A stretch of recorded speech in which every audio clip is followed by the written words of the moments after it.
FABA geography paper number 3 last લેક્ચરમાં આપણે chapter number 1 છે આપણો યુનિટ નંબર 1 એને પૂર્ણ કર્યું. આજે યુનિટ નંબર 2 છે જેનું નામ છે હિમનદી સાથે જોડાયેલા જમીન અને તેના કાર્યને શરૂ કરીએ. તો પહેલાં તો એ જાણીએ કે હિમનદી એટલે શું. તો કે ઊંચા અક્ષાંશોમાં આવેલા પ્રદેશો અને વધુ ઊંચી પર્વતમાળામાં હિમવર્ષા થતી હોય છે.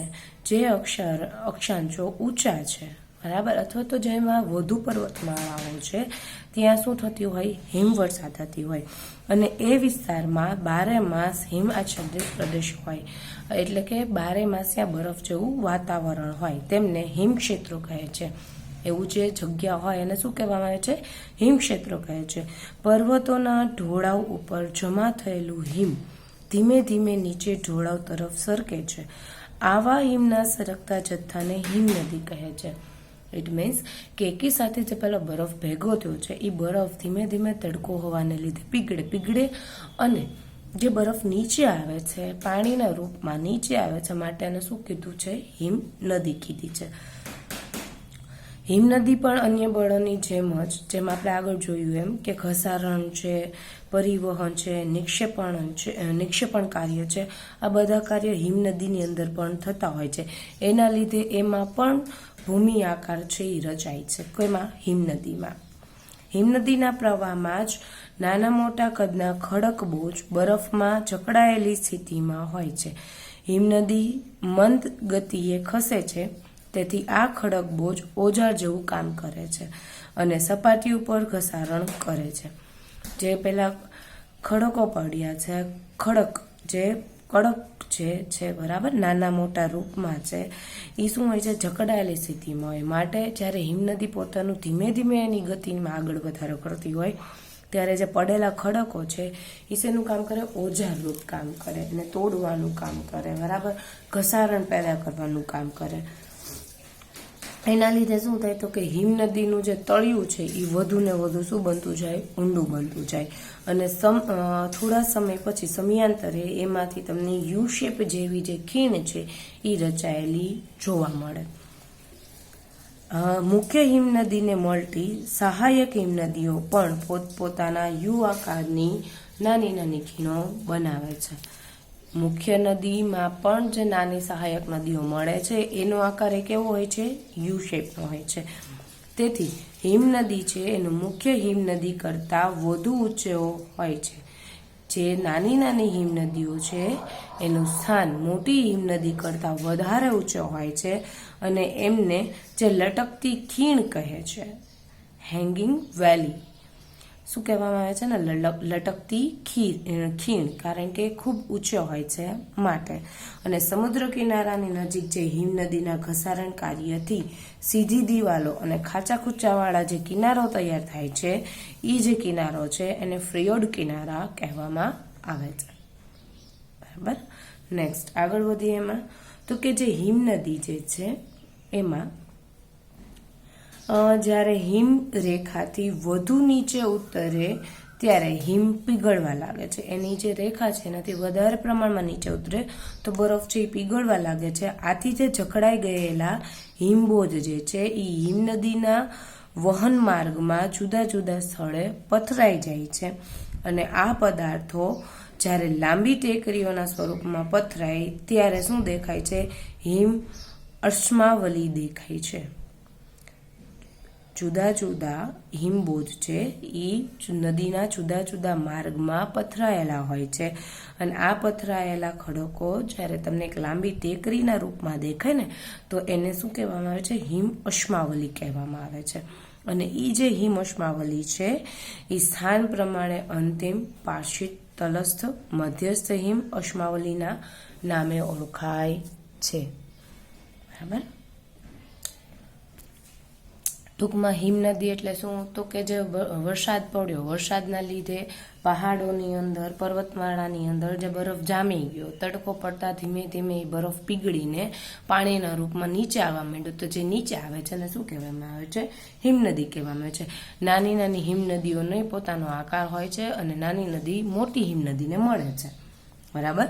અને એમાં પણ ઘસારણ પેદા થાય છે, કેમ કે નાની નાની હિમનદીમાં જે ખડકો આવેલા છે એના લીધે હિમનદીના ગતિના પ્રવાહને લીધે એમાં ઘર્ષણ પેદા થાય છે, અને ઘર્ષણના લીધે એમાં ઘસારણ પેદા થાય છે. ક્લિયર? તો આ હતું હિમનદી. પછી એની અંદર આપણે એક સેકન્ડ ટોપિક જોઈએ, જેનું નામ હતું ફિયોર્ડ કિનારા. ફિયોર્ડ કિનારા એટલે શું? તો કે હિમનદી જે છે, જે નાની નાની હિમનદી છે એના સ્થાન કેવા છે? ઊંચા હોય છે. બરાબર.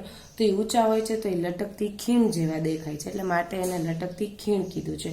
અને જ્યારે સમુદ્રના કિનારેની નજીક આ હિમનદીનું ઘસારણ કાર્ય થાય અને એ સીધી દિવાલ જેવું હોય અને ખાંચા ખૂંચી વાળું તૈયાર થાય તો એને ફિયોર્ડ કિનારા કહેવામાં આવે છે. ક્લિયર?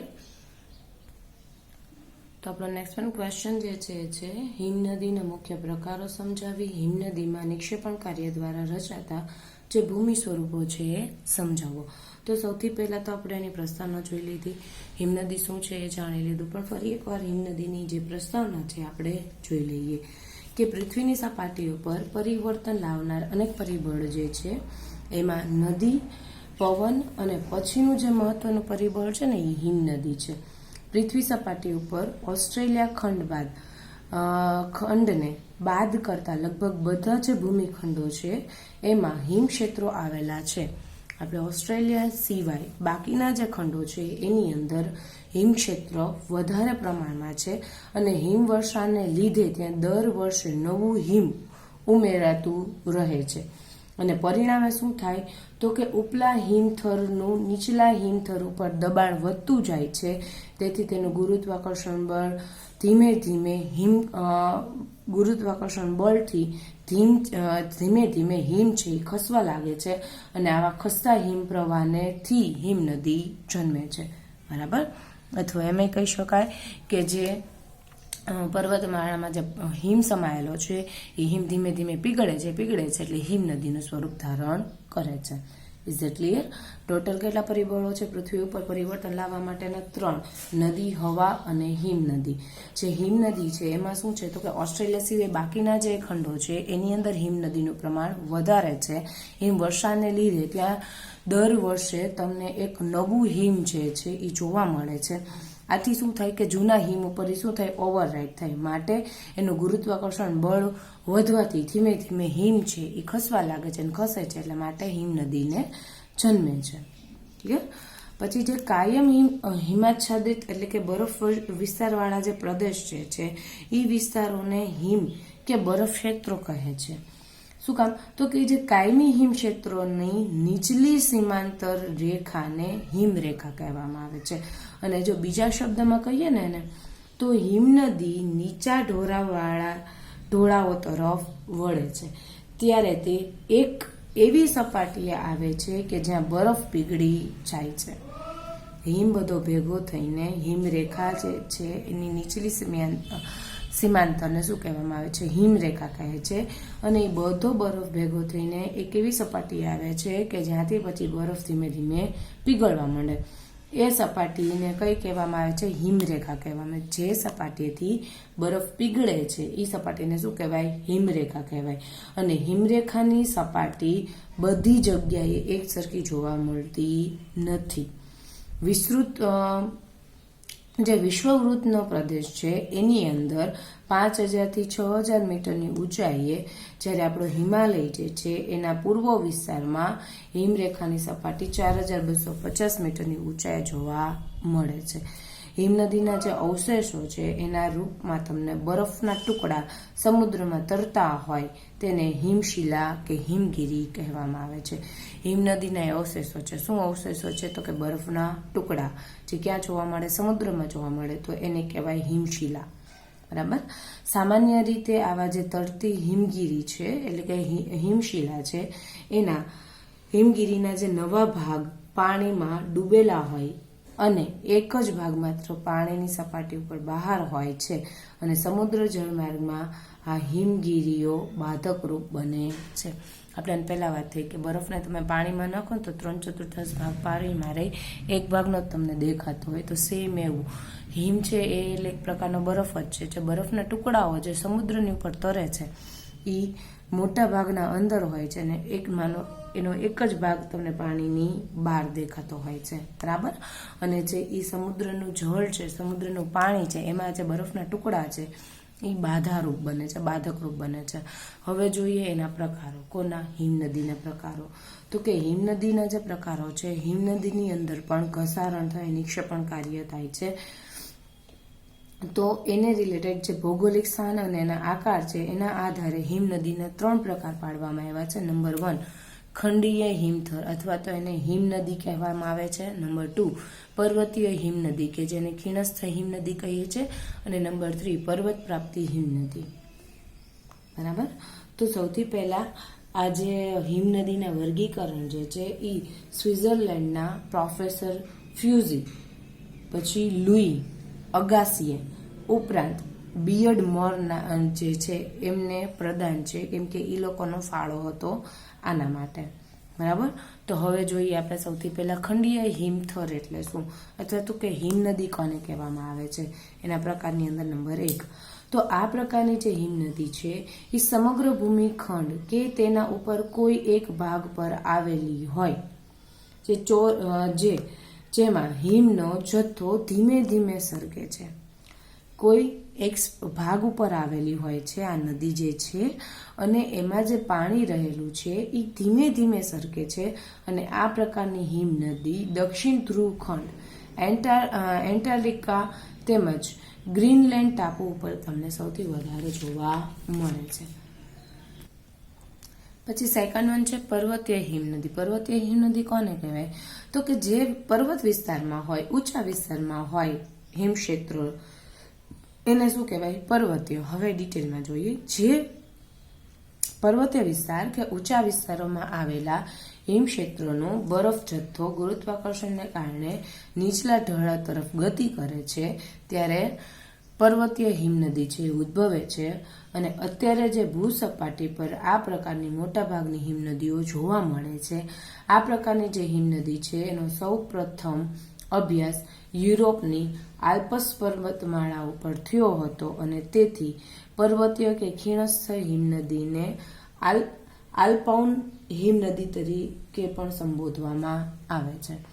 સૌથી પહેલા ઇટ મીન્સ જે પર્વતવાળા વિસ્તારમાં જોવા મળે એ પર્વતીય થઈ, જે ભૂમિખંડ ઉપર જોવા મળે છે એ ખંડીય થઈ, અને પર્વતીય હિમનદીને સૌથી પહેલા આલ્પ પર્વતમાળા પર જોવામાં આવી હતી, માટે આને આલ્પાઉન હિમનદી તરીકે પણ ઓળખવામાં આવે છે. થર્ડ વન છે પર્વપ્રાંતિ હિમનદી, જે ભૂતળના ઊંચા અક્ષાંશોની પર્વતીય વિસ્તારની આસપાસ આ પ્રકારની હિમનદી પર્વતીય ઢોળાવ પરની ખીણમાં કે તળેટીમાં એકઠી થાય છે. પરિણામે આવી પર્વતની તળેટી ખીણમાં વિશેષ હિમનદીનું રૂપ છે ધારણ કરે ત્યારે પર્વત પ્રાંતિ હિમનદી કહેવામાં આવે છે. જે ભૂતળના ઊંચા અક્ષાંશોમાં જોવા મળે એને પર્વત પ્રાંતિ હિમનદી કહેવાય. અને આ અમેરિકામાં, ઉત્તર અમેરિકાની અંદર આવેલા છે અલાસ્કાની મેલાસિપના છે હિમનદી. આ પ્રકારની હિમનદીનું વિશ્વનું એક સારું એવું એક્ઝામ્પલ છે. કયું એક્ઝામ્પલ છે? અલાસ્કા મેલા સિપના. કઈ નદીનું? પર્વત પ્રાંતિ હિમનદીનું. જેમાં શું હોય છે તો કે ભૂતળના ઊંચા અક્ષાંશોની પર્વતીય વિસ્તારની આસપાસ આ પ્રકારની હિમનદીઓ પર્વતીય ઢોળાવો પરની ખીણમાં કે તળેટીમાં એકઠી થાય છે. પર્વતમાં જે ખીણ આવેલી છે, જે ઢોળાવ આવેલો છે ત્યાં એકઠી થાય છે, એને શું કહેવામાં આવે છે? પર્વત પ્રાંતિ. પર્વતીય એટલે એ ઊંચા વિસ્તારમાં આવે, ખંડીય એટલે ખડકોમાં આવે. ડન. હવે જોઈએ આપણે આ જે હિમનદી છે એની અંદર જુદા જુદા કાર્ય થાય છે. કયું કાર્ય થાય? તો કે હિમનદીનું નિક્ષેપણ કાર્ય અને એના થ્રુ જે ભૂમિ આકારો રચાય છે એ જોઈએ. તો કે નદીની માફક હિમનદીમાં પણ સારા એવા પ્રમાણમાં મોટા ખડકના ટુકડા તમને જોવા મળે, પથ્થર જોવા મળે, કાંકરા જોવા મળે, માટી, રેતી, વહન બોજ, આ બધું સ્થળાંતર કરીને દૂર દૂરના વિસ્તારમાં પથરાય છે. જો આપણને ખબર છે ગમે એ ફોર્સ આવે ને તેની સાથે બધું તણાઈ જાય, તો એ તણાઈ જાય એટલે એક પ્રકારનું આ થયું ને સ્થળાંતર થયું, તો એ દૂર દૂરના વિસ્તારમાં પથરાય છે. આમ જે હિમપ્રાંતિ દ્વારા હિમનદી બોજ મેળવે છે. આવી રીતના જે હિમપાત થાય છે એના દ્વારા હિમનદીને બોજ મળે છે અને હિમનદીના ભિન્ન ભિન્ન ભાગોમાં જકડાયેલી સ્થિતિમાં તે આગળ વધે છે અને આવા નિક્ષેપિત સ્થિતિમાં રહેલા પદાર્થને હિમ અશ્માવલીઓ કહે છે અને જે હિમ અશ્માવલીઓ દ્વારા રચાયેલા વિશિષ્ટ ભૂમિ દ્રશ્યોને કહેવામાં આવે છે, જે ડ્રમસિંગ તરીકે પણ ઓળખવામાં આવે છે. અને હિમનદીના નિક્ષેપણ કાર્યને ભૂમિ આકાર સર્જે છે, જેમાં 3 છે. કાંઈ સમજ પડી નહીં, કાંઈ નહીં, મારા શબ્દમાં કહું. હિમનદીનું નિક્ષેપણ એટલે જેમ જમીનમાં થાય છે કે જમીનમાં શું થાય, પાણીમાં શું થાય કે પાણીમાં નિક્ષેપણ પેદા થાય છે, તો કે ખડક છે એ કેવો વેગ આવે, એ વેગના લીધે એમાં જે ખડકો છે, પથ્થરો છે, કાંકરા, માટી, એ બધું એક બાજુ જતું રહે. તો એ જાય એક બાજુ જતું રહે છે, બરાબર. તો એને લીધે શું થાય છે, તો કે અમુક જે નિક્ષેપિત એક બાજુ જાય છે તેમાં નિક્ષેપિત સ્થિતિ રહેલી હોય છે અને એવા નિક્ષેપિત પદાર્થો રહેલા હોય છે. એ પદાર્થોને શું કહેવામાં આવે છે? હિમ અશ્માવલી કહે છે. અને જે હિમ અશ્માવલી દ્વારા તમને જમીનનું એક સરસ એવું સુંદર ચિત્ર દેખાય. એ ચિત્ર એટલે એ શું છે? એના દ્વારા રચાતા ભૂમિ સ્વરૂપો, બરાબર. એમાં નંબર 1 જે છે એ છે પેનકર. ભૂમિ સ્વરૂપની અંદર નંબર 1 પેનકર. પેનકર એટલે શું? તો કે હિમનદી ઓગળવાથી પરણમતી જલધારાઓ દ્વારા પ્રવાહિત બીજનું તેના માર્ગમાં લાંબી ટેકરીઓ સ્વરૂપે નિક્ષેપણ કરે ત્યારે આવી ટેકરીઓ એસ્કલ કહે છે. અને એસ્કલ ટેકરીઓની ખીણમાં સરોવર તૈયાર થાય અથવા તો જમીન માર્ગ માટે અનુકૂળતા પૂરી પાડે ત્યારે આ ટેકરીઓ સીધા ઢોરાવાવાળી હોય છે. ના સમજ પડી? પેનકર એટલે શું? તો કે બરફ ધીમે ધીમે ઓગળે છે એટલે એ શું થયું? લિક્વિડ ઘન સ્વરૂપમાંથી પ્રવાહી સ્વરૂપમાં આવી ગયું, બરાબર. એટલે એને લીધે એનું જે પ્રવાહી બીજનું એના માર્ગમાં જે લાંબી ટેકરીઓ આવે છે, બરાબર, એ ટેકરીઓ સ્વરૂપે એમાં શું થાય છે? નિક્ષેપણ કરે છે. અને નિક્ષેપણ થાય છે ને, એ જે નિક્ષેપણની પ્રોસેસ જે છે ટેકરીઓને, એને એસ્કર કહેવાય. એ જે એસ્કર જે છે એ એસ્કરમાં શું હોય? તો કે એસ્કરની ખીણમાં શું થાય? સરોવર તૈયાર થાય. અને એના અથવા તો કાં તો સરોવર તૈયાર થાય અને કાં તો જમીન માર્ગ જે છે એના માટેની પૂરતી અનુકૂળતા એને મળી રહે. એને શું કહેવામાં આવે છે? પેનકર કહેવામાં આવે છે. અને પેનકરની ટેકરીઓ સીધી ઢોરાવાવાળી હોય છે, બરાબર. સેકન્ડ, કેમ? હિમનદીના આગળના ભાગમાં જલપ્રવાહ સાથે વહન બોજ રૂપે જે રેતી, માટીના પદાર્થો ઢગલા રૂપે જમા થતા જે નિક્ષેપાતની નાની ટેકરીઓ રચાય છે તેમ કહેવાય. કેમ ટેકરીઓ એકબીજા સાથે પરસ્પર જોડાયેલી હોય છે. આ પ્રકારની ટેકરીઓ સામાન્ય ઢોળાવ ધરાવે છે. કેમ એટલે શું?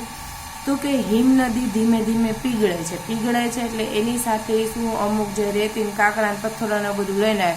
અને જે તમને જો વેરવિખેલા સ્વરૂપમાં હોય ને તો એ પેનકરથી, પણ ઢગલા સ્વરૂપે જોવા મળે ને બધા ઢગલા નાની ટેકરીઓ રચતા હોય, તો એ જે ટાઈમ, એ જે વસ્તુ છે એને કેમ કહેવાય? એ શું હોય? ટેકરીઓ જેવું કાર્ય કરે, ટેકરીઓ થઈને એકબીજા સાથે પરસ્પર જોડાય. અને એમાં જે ઢોળાવ છે, જે ઢાળ છે, એ સામાન્ય ઢોળાવ હોય. જ્યારે પેનકરમાં કેવો ઢોળો હોય? સીધો ઢોળો હોય. જ્યારે કેમમાં સામાન્ય ઢોળા હોય, નાના ટેકરા હોય. થર્ડ વન, હિમનદીનું કાપનું પંખાકાર મેદાન. જે હિમનદી છે એની સાથે ઘસાઈને આવેલા વહન બોજ ક્રમ અનુસાર સરખી રીતે પથરાય ત્યારે અંતિમ અવસ્થામાં કાપનું કે પંખાકાર મેદાન તૈયાર થાય છે. જ્યારે હિમનદી ઘસાઈને બધું લઈ આવે છે એટલે ધીમે ધીમે એ શું થાય? સરસ એવા મેદાનમાં પથરાઈ જાય. એ મેદાન એટલે એ શું થયું? એનું કાપનું મેદાન કહેવાય. અને હિમ પ્રવાહ, જળ પ્રવાહ નિર્મિત મેદાન, આ મેદાનને અંગ્રેજીમાં પણ કહેવાય છે, બરાબર. હિમ પ્રવાહથી એટલે બરફમાંથી ધીમે ધીમે પાણી થયું, પાણીની સાથે જે બી કંઈ ઘસાડીને લઈ આવે તો એ જે સરસ મેદાન રૂપે પથરાયેલું હોય એને શું કહેવાય? કાપનું મેદાન. ઉપસાની વાત કરીએ તો કે નદી પવનની માફક હિમનદીનું પણ ઘસારણ આવર્ત તમને જોવા મળે છે. હિમનદી તેની યુવાવસ્થા દરમિયાન હિમગત, અરેટ, હોર્ન, કોલ જેવા ભૂમિ આકારો રચે છે. જ્યારે પ્રૌઢ અવસ્થામાં અહીં આવે ત્યારે પ્રૌઢ અવસ્થામાં નનટાક, હિમ પગથિયો અને અંતિમ વૃદ્ધાવસ્થામાં હોય ત્યારે જળ પ્રવાહ નિર્મિત પંખાકાર કાપનું મેદાન રચે છે. હિમને કે બરફને જર્મન ભાષામાં દૂરને અને ફ્રેન્ચ ભાષામાં નેવે કહે છે. અને હિમનદી કરતા ઘસારણ અને નિક્ષેપણ કાર્ય ધીમી ગતિએ કરે છે, છતાંય ઠંડા પ્રદેશોમાં એ વ્યાપક સ્વરૂપમાં તમને જોવા મળે છે. તો આપણો નેક્સ્ટ વન ક્વેશ્ચન જે છે હિમનદીનું ઘસારણ કાર્ય અને એના થ્રુ રચાતા જે ભૂમિ સ્વરૂપો છે એ સમજાવો.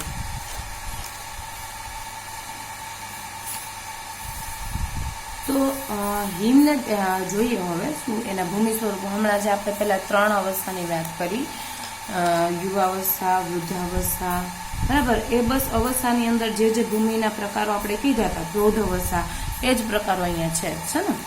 તો સૌથી પહેલા જે હિમનદીનો જ્યારે શરૂઆત થઈ, પ્રારંભ થયો, તે પહેલા હિમનદી ભૂસપાટી કે ભૂતળ રક્ષક તરીકેની કામગીરી બજાવતી હતી. પછી શું થયું તો કે એમાં હિમ પ્રવાહ શરૂ થયો, એને લીધે હિમનદીનું ઘસારણ કાર્ય શરૂઆત થઈ. અઘસારણ હિમનદીનું મુખ્ય કાર્ય છે અને શરૂઆતના તબક્કામાં હિમનદીનું ઘસારણ કાર્ય ધીમે ધીમે શરૂઆત થઈ એટલે શું હોય? ધીમે ધીમે હોય છે, પણ આગળ વધતા એનો વેગ છે એમાં વધારો થયો અને હિમ ઘસારણના વિભાવનાને કે સિદ્ધાંત ડિમાર્ડોએ રજૂ કર્યો. હિમ ઘસારાનો જે સિદ્ધાંત છે એ ડિમાર્ડોએ રજૂ કર્યો અને એ સિદ્ધાંતમાં એમણે જણાવ્યું કે હિમનદીના તળિયાનો ઢોળાવ સરખો ન હોય તો ફાટ ક્ષેત્રોની બંને તરફ ઉપર અને નીચે સૌથી વધુ ઘસારણ કાર્ય થાય છે. ફાટ ક્ષેત્રની બંને બાજુ, ઉપરની સાઈડ અને નીચેની બાજુ શું જોવા મળે છે? ઘસારણ જોવા મળે છે, પણ કેવું? વધારે પ્રકારનું ઘસારણ તમને ત્યાં જોવા મળે. અને હિમનદીનું ઘસારણ જે છે એ ઘસારણ આવર્ત માટે હિમનદીમાં શું થાય? ઘસારણ આવર્ત શરૂ થાય, અનુભવાય છે. અને હિમનદી પણ યુવાવસ્થામાં શું હોય છે? જેમાં આપણે વાત થઈ એમ હિમગઢ, અરેઠોન જેવા ભૂમિ આકારો, પ્રૌઢ અવસ્થામાં વિવિધ ખીણો તેમજ હિમ પગથિયોને પેટનોસ્ટર સરોવર જેવા આકારો, જ્યારે વૃદ્ધાવસ્થામાં સમતોલ મેદાન જેવા આકારો છે જોવા મળે છે. જોઈએ હવે આપણે આગળ એક પછી એક શું છે ભૂમિ સ્વરૂપ એના ઘસારણને લીધે. ઘસારણ નામનો જે છે ઘસારણનો સિદ્ધાંત આપનાર કોણ હતો? તો કે ડિમોડે છે આ ઘસારણનો સિદ્ધાંત છે એને શું કર્યો હતો? રજૂ કર્યો હતો. બરાબર. સૌથી પહેલા આપ્યું છે તમને હિમદ્વાર. હિમદ્વાર કે શું છે તો કે હિમનદીનો ઢોળાવ સીધો કે અસામાન્ય સપાટીવાળો હોય ત્યારે હિમનદીના પ્રવહન વેગમાં વૃદ્ધિ થતાં તળિયાના જે ભાગો વધુ અપઘર્ષણ અનુભવે છે અને હિમનદીના માર્ગની ભૂસપાટી ઊંચાઈ નીચાઈવાળી હોય છે ત્યારે ઊંચા બહિર્ગોળ ઢોળાવ પરથી પસાર થતી હિમનદીમાં તણાવ બળ પેદા થાય છે, તેથી તેમાં ફાટ પડે છે, તિરાડ પડે છે અને એવી ફાટને હિમફાટ કહે છે, એટલે કે હિમદ્વાર કહે છે. સમજાણું? ના સમજાણું? શું થાય તો કે ઢોળાવવાળો જે સીધો વિસ્તાર છે, સીધો અને અસમાન વિસ્તાર છે, બરાબર, એમાં શું થાય તો કે ધીમે ધીમે હિમનદી આગળ વધે, એટલે કે હિમનદી હિમબરફ જે છે એમાંથી હિમનદીનો જે પ્રવાહ છે એને વેગ મળે, પ્રવાહ સ્પીડમાં આવે એટલે શું થાય, જે પેલો તળિયાનો ભાગ હોય ને એમાં વધારે એવું અપઘર્ષણ વધારે પ્રકારનું અનુભવાય છે. એના લીધે શું થાય તો કે જે હિમનદીના રસ્તામાં જે ભૂમિ સપાટી છે એનો જે ઊંચાણ અને નીચાણવાળો વિસ્તાર હોય છે એમાં ઊંચા વિસ્તારમાં બહિર્ગોળ ઢોરા ઉપરથી જે હિમના જે દબાણ છે, બરાબર, હિમ નદીના જે તણાવ છે એ પેદા થાય. બહિર્ગોળ ભાગમાં હિમ નદીના તણાવ પેદા થાય એટલે શું થાય, પહેલામાં તિરાડ પડે એટલે ફાટ પડે એટલે એને શું કહેવાય, હિમદ્વાર કહેવાય. સેકન્ડ વર્ડ, શૃંગ અને પરચ. શૃંગની અને પરચની વાત કરવામાં આવે તો કે હિમનદીના ઘસારણથી ટેકરી વિશિષ્ટ આકાર કરે ત્યારે તેને શૃંગ કહેવાય. એના ઘસાવાથી જેમાં વિશિષ્ટ આકાર તમને જોવા મળે ટેકરીઓનો એને શું કહેવાય, શૃંગ. વેસાલ્ટ જે છે, વેસાલ્ટ પ્રકારના જે ખડકોમાં જ્વાળામુખી પ્લગનો ઉપસેલો ભાગ હોય છે અને એની પાછળ જે લાંબી પૂંછડી જેવો ભાગ હોય છે એને પૂંછ કહેવાય. બરાબર. જ્વાળામુખીના લીધે એમાં જે લાંબી પૂંછડી છે તો એ લાંબી પૂંછડી એને પંચ કહેવાય. પૂંછક્યો તો પણ ચાલે. નંબર 3 છે યુ આકારની ખીણ. યુ આકારની ખીણ એટલે જે પર્વતીય હિમનદી છે, જ્યારે એમાં હિમક્ષેત્રોમાંથી આગળ પ્રગતિ કરે છે ત્યારે મોટા ભાગની જે જૂની નદીઓ છે એના ખીણ માર્ગમાં પોતાના માર્ગ તરીકે એને પસંદ કરે છે. જૂની નદીઓના માર્ગને પોતાના માર્ગ તરીકે પસંદ કરે છે. પરિણામે શું થાય તો કે નદીના મૂળમાં વી આકારને યુ આકારમાં પરિવર્તન કરી વધુ ને વધુ અપઘર્ષણ કરી ખીણ વધુ ઊંડી બને છે. નદીનું જે મૂળ ખીણ છે એ વી આકારનું હોય, એના બદલે કેવા આકારનું થઈ જાય, હવે યુ આકારનું થઈ જાય અને વધારેમાં અપઘર્ષણ થાય ને એ જે ખીણ છે એ શું બને છે, ઊંડી બને છે. આમ એનો મતલબ શું કે જે જૂની નદી છે એ જૂની નદીઓ બનાવેલી વી આકારની ખીણમાં હિમ નદી જે છે એ યુ આકારની ખીણને શું કરે છે, રચે છે. અને આપણા ઇન્ડિયાની અંદર જો વાત કરવામાં આવે તો હિમાલયના પર્વતીય ક્ષેત્રોમાં અલકનંદા નદીના મૂળ પ્રદેશ પાસે સંતોપથ નામનો હિમનદી એ આ પ્રકારની ખીણ તૈયાર કરી છે. નંબર 4, ઝૂલતી કે લટકતી ખીણ. યુ આકારની જે ખીણ છે એમાં જ્યારે તેને બંને બાજુએથી નાની હિમ નદીઓ તેના ખીણ માર્ગમાં ઉધર્વ ઘસારણ ઓછું કરતી હોવાથી એ ખીણ મુખ્ય ખીણની બાજુએ ઉપસવી જાણે ઝૂકેલી કે લટકતી હોય એવી દેખાય છે. નાની જે નદીઓ છે એ જે પેલી યુ આકારની જે ખીણ છે એની આજુબાજુ નાની હિમ નદી આવેલી છે. તો એમાં શું હોય તો કે જે નાની હિમ નદીઓ છે એના જે ખીણ માર્ગમાં ઉધર્વ ઘસારણ થાય છે, એ ઘસારણ કરતા ઓછું કરતી હોવાથી જે મુખ્ય ખીણ છે, મેઇન ખીણ જેની બાજુમાં એ છે, એમાં એક ઉપસવી જાણે છે, ઉપસી આવે છે. તો એ ઉપસેલો ભાગ એટલે શું થયું, લટકતી દેખાતી હોય ને એવું આપણને લાગે. નેક્સ્ટ, મેષશિલા અથવા તેને ઘેટાશિલા પણ કહેવાય. જે હિમનદીના ઘસારણ દ્વારા ઘસાઈને ખડકો ઘેટું બેઠું હોય ને એવો વિશિષ્ટ આકાર ધરાવતો હોય ને એને મેષશિલા અથવા તો ઘેટાશિલા તરીકે ઓળખવામાં આવે છે. અને ફ્રેન્ચની એ લેંગ્વેજમાં જો વાત કરીએ તો એને રોશ માર્ટિની એવું કહે છે ફ્રેન્ચમાં. હિમગત. નંબર 6, હિમગત. સ્કોટલેન્ડમાં આવેલી કેટલીક હિમનદીઓને જન્મ આવા હિમગતમાંથી થયેલો છે. સ્કોટલેન્ડની ઘણી બધી એવી હિમનદી છે જેમનો બોન ક્યાંથી થયો છે, હિમગત ઉપરથી થયો છે.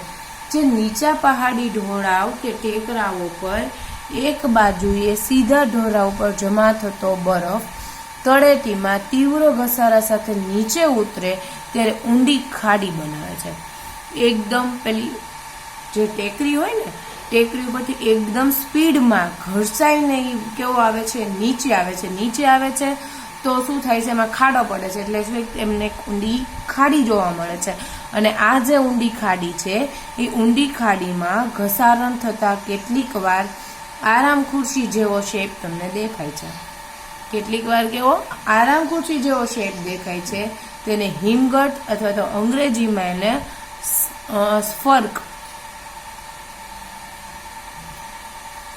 સર્ક કહે છે અને હિમગર્તનો સ્કોટલેન્ડમાં કોરો અને બ્રિટિશ ટાપુના વેલ્સ પ્રદેશમાં કૌમસ કહે છે. બધી જગ્યાએ અલગ અલગ નામ છે, આપણે ગમે એક નામ યાદ રાખો ને એટલું ઇનફ છે. નંબર 7 અરેટ. અરેટ એટલે શું? તો કે કોઈ પહાડી ટેકરીની બંને તરફની તળેટી પાસે હિમનદીઓ પોતાના હિમગર્ત બનાવે છે. હિમનદી પોતાના શું બનાવે છે? હિમગર્ત બનાવે છે, બરાબર, એટલે કે ખાડીઓ બનાવે છે. તો ત્યારે એવો પહાડી ટેકરી અથવા તો શિખર જેની આજુબાજુમાંથી ઘસાઈને ઉપર તરફ સાંકડો તીક્ષ્ણ આકાર ધારણ કરે. આજુબાજુ ઘસાઈને સાંકડો અને તીક્ષ્ણ આકાર ધારણ થાય તો હિમનદીના ઘસારણથી રચાતી એવી જે તીક્ષ્ણ અને સીધા ઢવળવાળી છે ટેકરી, એને શું કહેવામાં આવે છે? કે એ ખડક અને અરેટ કહે છે. તીક્ષ્ણ આકારને અરેટ કહે છે. Number 8 horn. કેટલીક વાર હિમનદીઓ જે છે એના ઘસારણથી ઊંચી પહાડી ટેકરીઓની 2 કરતા વધારે બાજુઓ હિમગર્ત રચાય છે. અમુક પહાડી ટેકરી ઊંચી હોય તો એમાં 2 કરતા વધારે હિમગર્ત એટલે 2 કરતા વધારે ટેકરીઓ તમને પેલું ઊંડી ખાડી જે છે એ જોવા મળે. તો પરિણામે શું થાય? તો કે એના લીધે સતત અપઘર્ષણ છે એ પેદા થાય છે અને એના લીધે શિંગડા આકારની સાંકડી ઊંચી ટેકરી રચાય છે. શિંગડા આકારની ટેકરી રચાય છે માટે એને હોર્ન કીધું છે, બરાબર. અને એ શિંગડા આકારની ટેકરી છે માટે એને હોર્ન કહેવાય. અને યુરોપ ખંડમાં ઠંડા સ્વિટ્ઝરલેન્ડ દેશમાં પથરાયેલા નવા ઘેડ આલ્પ્સ પર્વતમાળાનું મેટર હોર્ન શિખર આ પ્રકારનું હિમનદીના ઘસારણનું એક એક્ઝામ્પલ છે. Number 9 call. 2 શિંગડા આકારની ટેકરીઓ વચ્ચે, હોર્ન એટલે એક શિંગડા આકાર, હવે 2 શિંગડા આકારની ટેકરીની વચ્ચે રચાતા નીચા પહોળા ખીણ જેવા ભાગને કોલ કહે છે. કોઈને અહીંયા કોલ નથી કરવાનો, પણ તો એવા જે કોલ જેમ રણ પ્રદેશમાં બારખાન વણઝારા માર્ગ માટે ઉપયોગી બનતા હતા એમ બરફ માર્ગ માટે ઉપકારક બને છે. એ જે કોલ જે છે એ ઉત્તર અમેરિકાની અંદર કેનેડિયન પેસિફિક રેલ માર્ગ ટોકીઝ પર્વતમાળાના આવા કોલમાંથી પસાર થાય છે. નંબર 10 નનટાક. વિશાળ હિમખંડ, વિશાળ ઠંડા હિમ પ્રદેશો જે છે એ વિશાળ ઠંડા હિમ પ્રદેશ અથવા તો હિમનદીની વચ્ચે ઊભા રહેલા ઊંચા અડીખમ ખંડકાળ ટેકરીઓને વિસ્તારને નનકાટ કહે છે. અડીખમ જે ખંડકાળ છે એ જે ટેકરીઓ છે એ વિસ્તારને શું કહેવામાં આવે છે? નનટાક. નંબર 11 સીડીદાર ઢોળાવ અથવા તો એને પગથિયું કહેવામાં આવે છે. સીડીદાર ઢોળાવ કે પગથિયું. તો હિમનદીના પોચા અને નક્કર ખડક સ્તરોના માર્ગમાં પગથિયો આકારના જે સ્તંભ ભંગવાળો વિસ્તાર આવે છે તે ક્યારેક તે દરેક સ્તરભંગના ઢોળાવ પરથી ઉતરતા હિમનદી અપઘર્ષણ તેમજ ઉપાડ ક્રિયા વડે જે પગથિયું રચે છે એ સીડીદાર ઢોળાવ અથવા તેને પગથિયું કહેવામાં આવે છે. જે નક્કર ખંડ સ્તરો છે એના માર્ગનીમાં પગથિયા જેવો તમને આકાર જોવા મળે છે. તો એમાં શું હોય? તો કે પગથિયા આકારના જે સ્તર જે છે એ સ્તર ભંગવાળા વિસ્તારોમાં આવેલો હોય, બરાબર. તો એક પગથિયા જેવો આકાર રચે છે, એની પગથિયા જેવો આકાર એટલે એને કહેવાય પગથિયું. નેક્સ્ટ વન 12મા નંબરનું હિમનદી રચિત સરોવર, જેની અંદર તમને કીધું છે સીડીદાર ઢોળાવ કે પગથિયાની જે રચના થઈ એની સાથે હિમનદી કરાડ કે ઢોરાવના પાયામાં ખાડા તૈયાર કરે છે. હિમનદી શું કરે છે? ખાડા તૈયાર કરે છે, અને એ ખાડામાં જ્યારે બરફ પૂરાય ત્યારે એ હિમ પીગળતા તેમાંથી સરોવર રચાય છે. બરાબર. નંબર 13 ફિયોર્ડ. આપણે આપેલા એકવાર ચર્ચા થઈ ગઈ છે કે ઊંચા અક્ષાંશોવાળામાં હિમ નદીઓ સમુદ્ર કિનારાની નજીક પહોંચે છે ત્યારે ઘર્ષણના લીધે પોતાની ખીણ કિનારાના સમુદ્ર તળિયે વધુ ને વધુ ઊંડી બનાવે છે, અને હિમનદીના ઘર્ષારણથી કોતરાયેલો સમુદ્ર કિનારો તૂટક અને ખાચા ખૂચીવાળો બને છે, અને શું કહેવામાં આવે છે? ફિયોર્ડ. અને નંબર 14 ફિયોર્ડ અથવા તો પીડમોન્ટ સરોવર, જેને કહેવામાં આવે છે સામાન્ય રીતે જે ફિયોર્ડ વાળો વિસ્તાર છે, ફિયોર્ડ વાળા સમુદ્ર છે, એ ફિયોર્ડ વાળા સમુદ્ર કિનારાથી થોડે દૂર સમુદ્રનો છીછરો ભાગ આવેલો હોય છે, અને જ્યાંથી દૂર જતા ઊંડો સમુદ્ર આવે છે. પરિણામે કેટલીક વાર શું થાય તો કે કેટલીક વાર સમુદ્રની સપાટી ખૂબ ઊંચી જતા ફિયોર્ડ અને સમુદ્રનો સંપર્ક તૂટી જાય છે, અને આવા છૂટા પડી ગયેલા ફિયોર્ડના વિસ્તારમાં પાણી ભરાય છે, જે સરોવરના રૂપમાં એને ધારણ કરે છે, અને આવા સરોવરને પીડમોન્ટ સરોવર કહેવામાં આવે છે. હિમનદી પેટનોસ્ટર સરોવર ખંડના અંદરના ભાગમાં, જ્યારે પીડમોન્ટ સરોવર સમુદ્ર કિનારા નજીકના ફિયોર્ડ સાથે તૈયાર થાય છે. રેડી? તો અહીંયા તો આ હતા જુદા જુદા ભૂમિ સ્વરૂપો, વિચિત્ર પ્રકારના સ્વરૂપો. તો બરાબર ને, બધા એમ લાગે સેમ. લાગશે તો કંઈક આનું મળશે તો આગળ આપણે વધારે ડિસ્કસ કરીએ. રાઈટ? તો અહીંયા આપણો આ ક્વેશ્ચન થાય છે પૂરો, અને આપણો લેક્ચર પણ પૂરો.